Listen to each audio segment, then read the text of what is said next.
Hello and welcome to Freedom Watch, your daily dose of raw liberty, streaming online at foxnews.com. I'm your host, Judge Andrew Napolitano, here defending freedom, defending your natural rights, and defending your right to have a government that stays within the confines of the Constitution.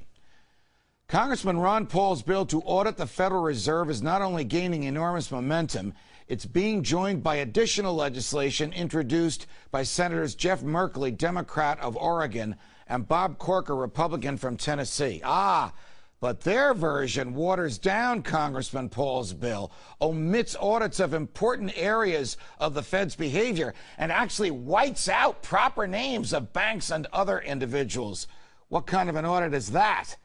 While all this is going on, a so-called conservative Republican Senator Lindsey Graham of South Carolina says he won't let Congressman Paul, quote, hijack the Republican Party. Here we go again. It's now my pleasure to introduce the object of Senator Graham's wrath, one of America's great defenders of freedom and liberty today. Congressman Ron Paul joins us from our nation's capital. He is, of course, the author of the New York Times bestseller, End the Fed. Congressman Paul, welcome back to Freedom Watch. I guess it was Judge. Good to be with you. Thank you. I guess it was too good to be true to expect that a lot of liberal Democrats would be serious in their efforts of joining you in wanting to audit the Fed. What the heck are they trying to do in the Senate? What kind of an audit would it be if important parts of what the Fed does is not covered in the audit, and if they don't give the proper names of the people with whom the Fed does business?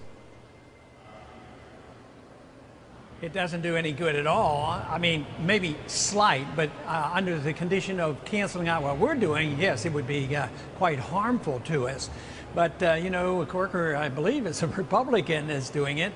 And I wouldn't write off all the Democrats in the House because they're not running the show. I think what this is representing is the effort by the establishment, Wall Street, by Goldman Sachs, by the Federal Reserve, saying, look, let's distract them from what a real audit would do. And I think that's what's going on right now.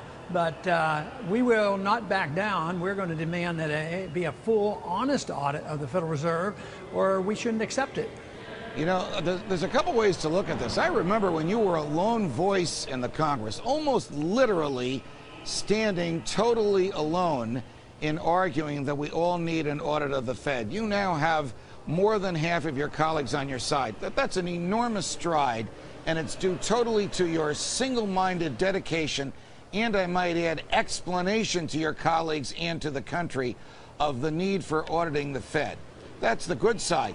The bad side is they're afraid of an audit, and they've gotten their allies in Congress to try and water it down. So it will look like they're going along with the audit, but the fruits of their audit will be bitter and tasteless and dry and not revealing anything.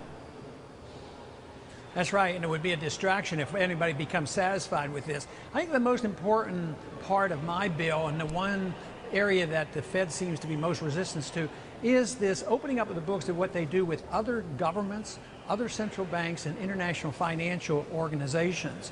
I think that's where the real shenanigans go on, and they don't want to have any part of this. So they're going to pretend that they're going to open up these lending facilities to some degree and say, oh yeah, we're finding out where this money went, you know, domestically, and maybe we will find out a little bit more information, but that won't touch the foreign operations, because when you think about it, when you can make a deal and promise money and loans to foreign central banks to get involved in the market and do some of your dirty work, I think they're propping up markets, and who knows what kind of mischief they're involved in. So I think they are very, very determined to stop what we're trying to do and get these books open. But the more they obstruct, the more attention we're going to get, and the more the people of this country will realize how necessary this audit is. Before I let you go, switching gears, what is Lindsey Graham worried about? What does he mean Ron Paul might hijack the Republican Party? He's sort of giving me a lot of credit, isn't he? That I can hijack the party. I'd like to influence the party. I'd like to suggest to them that they ought to, you know, follow up on what they claim they believe in.